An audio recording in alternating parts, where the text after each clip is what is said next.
de suspension qui permettent à chacun d'examiner les différents amendements et ça me semble plus que légitime, resituer la situation dans laquelle nous sommes. D'abord, la première chose, je tiens à le dire, il y a des gens qui comptent sur nous. La montagne est confrontée à une des crises les plus dures de son histoire, sans doute depuis la Seconde Guerre mondiale, avec potentiellement tout ce qui a été le dynamisme, l'excellence et aussi l'âme qu'on a été capable de mettre dans nos montagnes, aussi bien sur la partie alpine qu'auvergnate, qui risquent d'être balayées par cette crise.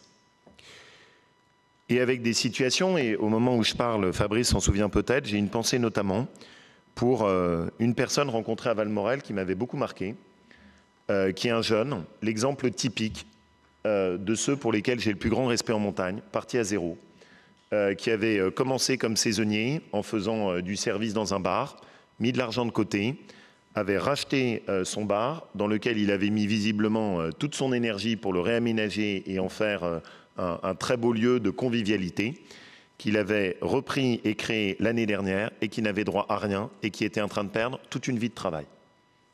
Un jeune qui devait avoir 35, 40 ans, plein d'énergie. C'est à eux que je pense. Le plan montagne qui vous est proposé a été édifié en urgence. Pourquoi? Parce que jusqu'au bout, on s'est d'abord battu pour essayer d'obtenir au maximum du niveau national le plus d'aide et de compensation possible. Je me permettrai juste de dire à ceux des conseillers régionaux qui disent « Oh là là, mais on n'a pas eu suffisamment de temps pour en débattre » qu'au niveau national, il n'y a même pas eu de présentation du plan montagne devant les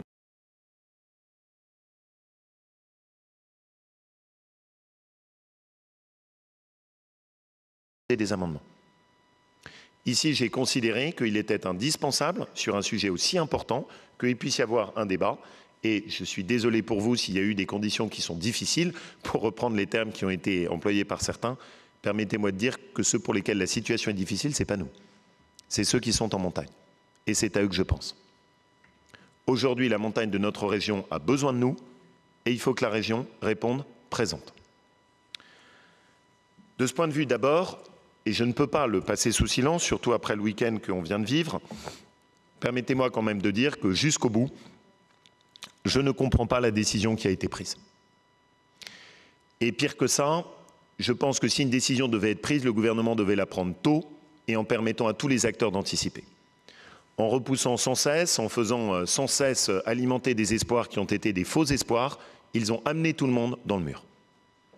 La décision, elle aurait été prise fin novembre, elle était beaucoup plus facile. Mais le fait de dire on regardera, on en rediscutera, on reverra, a amené tous les acteurs de la montagne dans une situation extrêmement difficile. Je ne dis pas que c'était facile. Mais enfin, ouvrons un peu les yeux. Nous sommes le seul grand pays de la montagne qui n'est pas ouvert. La Suisse a ouvert, l'Autriche a ouvert, les États-Unis ont ouvert, les Espagnols, avec des conditions précises, ont ouvert sur certaines périodes. Nous sommes le seul grand pays de la montagne qui, du bout en bout, aura gardé ses stations fermées. Et pourquoi je le dis plus particulièrement après ce week-end? Parce que, et pour moi les termes sont faibles, j'ai été écœuré de voir les images où on voyait tout le monde qui était aggloméré en paquets serrés le long du lac à Annecy. Et je me disais quand même qu'on aurait ouvert nos stations avec des règles et des protocoles sanitaires rigoureux, comme ça a été fait par exemple sur d'autres territoires. Je pense que sans doute que la contamination du Covid, elle aurait été plus avantageuse et ça aurait été mieux géré. Et les professionnels de la montagne sont des gens sérieux qui auraient été capables de le faire. Donc oui, quand même, je reste avec ça en travers de la gorge, parce que je pense qu'on était capable d'ouvrir avec de la rigueur et de façon scrupuleuse nos stations, et que pour le Covid, ça aurait été beaucoup mieux que les images catastrophiques qu'on a eues ce week-end, avec les gens entassés à certains endroits. Maintenant, le deuxième élément, c'est que cette crise nous rappelle, et je tiens beaucoup à ça, tout ce que nous devons à la montagne. Ce dont on parle, c'est une activité qui apporte 7 milliards d'euros à notre pays. Au moment où la France vient de connaître le pire déficit commercial de toute l'Europe, jamais dans l'histoire de l'Europe, un pays n'a eu un tel déficit commercial. Les stations de ski ramènent de la richesse sur notre territoire et plus particulièrement sur notre région. Et quand je dis de la richesse, c'est d'abord des emplois. Parce que ce que cette crise nous rappelle, c'est que contrairement aux caricatures qui sont parfois faites, derrière l'économie de la montagne, il y a beaucoup de gens modestes qui ont leur job grâce à ça. Il y a beaucoup de saisonniers, il y a beaucoup de gens qui travaillent sur les remontées mécaniques. Il y a beaucoup même, indépendamment de nos stations de ski, des gens qui, sur tous nos départements, travaillent dans des entreprises qui elles-mêmes travaillent pour la montagne. Le ski, c'est beaucoup plus que le ski. Les stations de ski, c'est beaucoup plus que les stations de ski. La montagne, c'est beaucoup plus que la montagne. Elle entraîne derrière elle toute notre région. Elle donne de l'emploi à 150 000 personnes. Si on a une agriculture qui est aussi dynamique sur nos territoires savoyards, c'est grâce à l'activité qu'on a en montagne. Si on a le plaisir d'avoir à Annecy un cluster aussi dynamique que le cluster Outdoor Sport Valley, c'est grâce à la montagne. Si on a le cluster montagne avec des entreprises qui font notre fierté, c'est grâce à la montagne. Si on a une viticulture qui est dynamique, aussi bien en Savoie qu'en Haute-Savoie, c'est grâce à la montagne. C'est à eux que nous devons le fait d'avoir une locomotive qui tire notre région. Et comme Émilie l'a très bien dit, nous pourrions avoir une montagne qui est une montagne désertée, abandonnée, dans laquelle ceux qui ont vécu n'arrivent pas à y trouver un avenir. Eh bien, grâce à ce qui a été construit par des pionniers, je pense notamment, Fabrice, à ceux qui ont été les pionniers de la montagne chez toi, ceux qui ont découvert, ceux qui ont été la grande histoire magique des guides de Chamonix, ceux qui ont été des gens aventurieux, qui ont été capables de construire le destin sur toute cette magnifique vallée des Bellevilles, ceux qui ont défendu l'histoire qui va si loin et qui a uni la France et l'Italie à travers la Maurienne, ceux qui, sur des territoires comme le Chablais, ont été capables de construire l'histoire des villages de vacances. C'est la grande histoire de la montagne française et je voudrais que nous en soyons fiers. Et quand certains, à l'occasion de cette crise, disent « bien fait », ils n'avaient qu'à pas miser sur le ski. Ils n'avaient qu'à pas avoir un emploi qui dépendait de la neige. Je me dis, mais au secours, comment est-ce qu'il peut y avoir un tel cynisme? Au moment où il y a des gens qui sont en train de tout perdre, la seule réponse qu'on leur apporterait, c'est de dire « ah, il fallait pas, et ils n'avaient qu'à pas avoir une activité qui était liée au ski et à la neige ». Mais ça n'a rien à voir. Cette année, il y avait de la neige. Cette année, il y avait de l'activité, il y en avait pour tout le monde. Et cette année, ce que ça nous a rappelé, c'est pour que la montagne tienne, il faut bien sûr qu'on défende la neige et les activités qui sont liées à la neige. Ça ne veut pas dire qu'il ne faut pas changer, ça ne veut pas dire qu'il ne faut pas bouger, mais ça veut juste dire que ce que cette crise nous rappelle aussi, c'est qu'on a besoin de la neige. Et que la neige, les activités qu'elle apporte, et tout simplement, ce n'est pas un besoin économique, c'est aussi un ressourcement, c'est aussi une source d'épanouissement.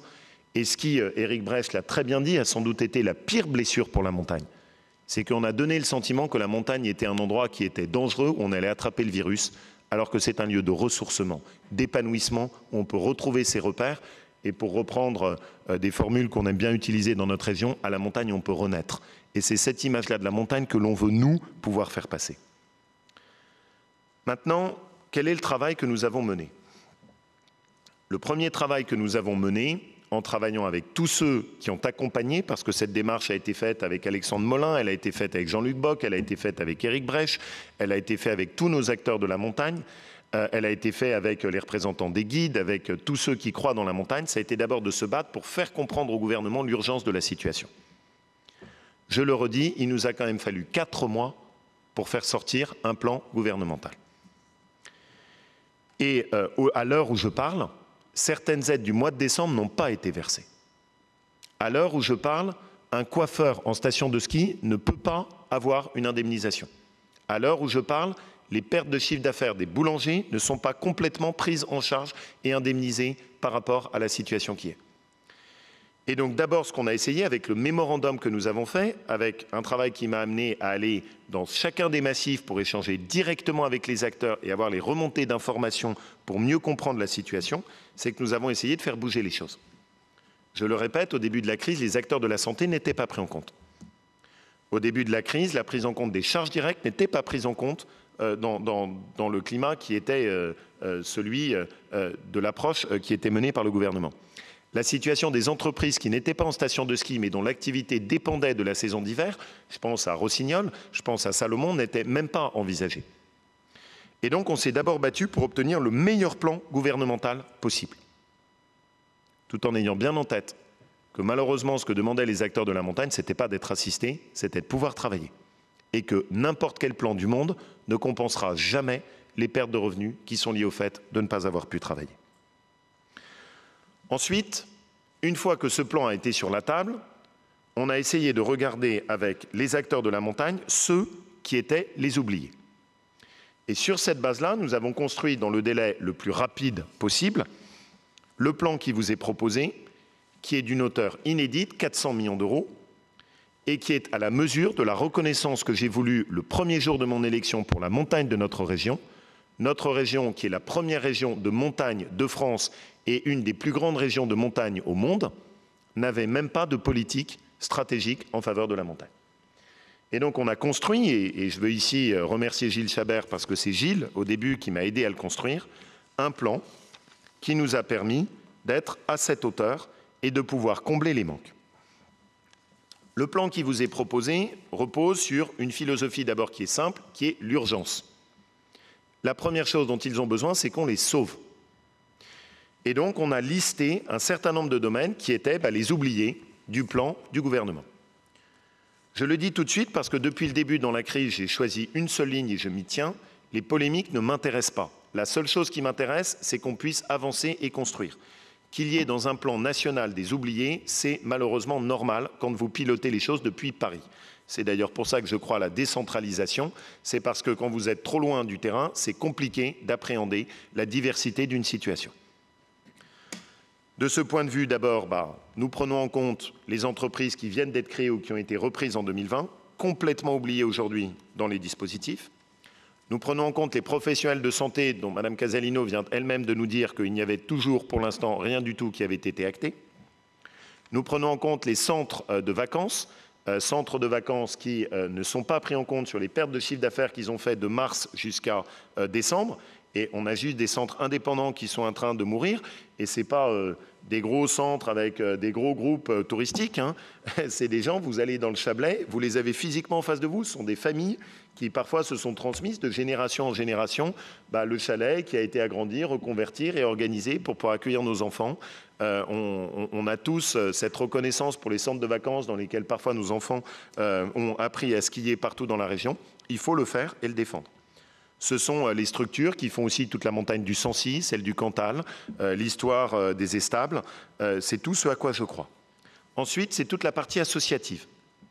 Parce que les associations contribuent à ce qu'est la montagne. Les ski clubs, les clubs de sport, qui nous font aussi les Alexis Pinturo, les Tessa Worley, tous ceux qui font notre fierté, eh bien, ces ski clubs, nous allons les aider de façon importante. Ensuite, la viticulture, je reviendrai sur le sujet agricole. Et enfin, Fabrice, nous avons réservé un fonds d'urgence de 10 millions d'euros qui est destiné à pouvoir être mobilisé par les communes qui nous disent « mais moi j'ai telle situation », il passe à travers toutes les mailles du filet. Même avec ce que vous avez prévu, ce qu'a prévu le gouvernement, il ne rentre dans aucune case. Qu'est-ce qu'on peut faire? Et donc l'objectif, c'est d'avoir 7 soupapes de souplesse qui nous permettent de réagir. Je pense encore très récemment, j'ai été saisi par Émilie sur une situation d'un boulanger. S'ils rentrent dans aucune case, nous, on aura la possibilité de les aider, de les accompagner. Donc cette souplesse qu'on se permet, qui mettra en lien avec les communes, parce qu'on travaille en additionné. Deuxième volet, un prêt que nous avions travaillé et qui est destiné à pouvoir venir en aide avec un prêt sans intérêt, sans caution, différé de remboursement de 2 ans pour permettre aux acteurs de la montagne de refaire 2 saisons et de pouvoir regarnir la trésorerie, et qui est destiné notamment à faire le pont avec des dispositifs de l'État qui tardent à être versés. Je le redis, les aides de décembre ne sont toujours pas versées, et donc sauver des entreprises en urgence qui risquent d'être prises dans une situation de trésorerie compliquée, et nous travaillerons ça en lien avec les banques. Enfin, troisième volet, l'accompagnement pour les entreprises qui sont liées à la montagne. Nous avons fait un plan d'urgence pour l'aéronautique. Je le redis, il n'est pas normal qu'il n'y ait pas un plan d'urgence national pour les entreprises liées au ski et à la saison d'hiver. Quand il y a eu des difficultés sur l'aéronautique, immédiatement, plan massif au niveau de la nation. L'Autriche a immédiatement sorti un plan pour ses entreprises de la montagne. Nous n'avons pas de plan pour les entreprises de la montagne à l'échelle du pays. Ça n'est pas normal. Moi, je traite de la même manière l'aéronautique et le secteur de la montagne. On a donc mis sur la table un plan d'accompagnement pour leur permettre de rééclairer l'avenir à hauteur de 15 millions d'euros. Reste enfin la suite. Et la suite, c'est comment est-ce que nous voyons notre montagne. Et oui, j'ai de l'ambition pour notre montagne. Et là-dessus, ma position est très simple.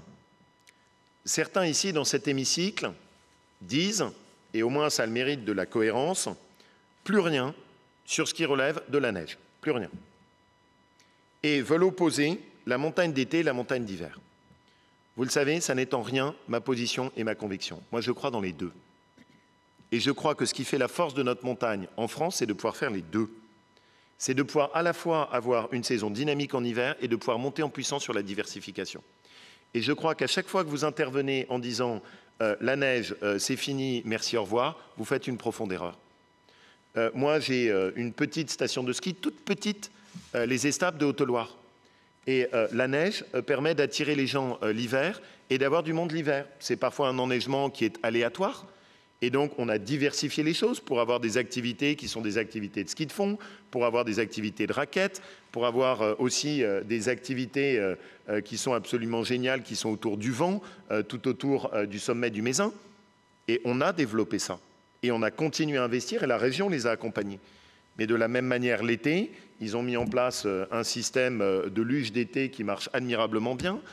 On travaille sur une diversification avec des locations de VTT hydrogène que je voudrais voir monter en puissance, et pour autant pour une toute petite station. Et si on est au Lioran, c'est la même chose. Et si on est dans le Sancy, c'est la même chose. Et si on est dans nos stations de la Loire, qui est à Chalmazel, qui méritent notre attention, c'est la même chose. Et si on est dans celles qui sont liées au Pays de Gex, c'est la même approche. Et donc n'opposez pas les deux. À chaque fois que vous êtes dans l'opposition des deux montagnes, c'est une erreur. Elles sont au contraire intimement liées. Le dynamisme de l'hiver nourrit le fait que les gens ont envie de revenir l'été. Les gens qui viennent l'été ont ensuite envie de découvrir la neige l'hiver. Et il faut qu'on tienne les deux bouts. Et c'est une profonde erreur de vouloir sacrifier ou l'un ou l'autre. Et donc, dans le plan d'avenir que nous proposons, c'est un plan qui est destiné à avoir 3 lignes stratégiques. D'abord, continuer à sortir des projets pour que la montagne soit belle l'hiver.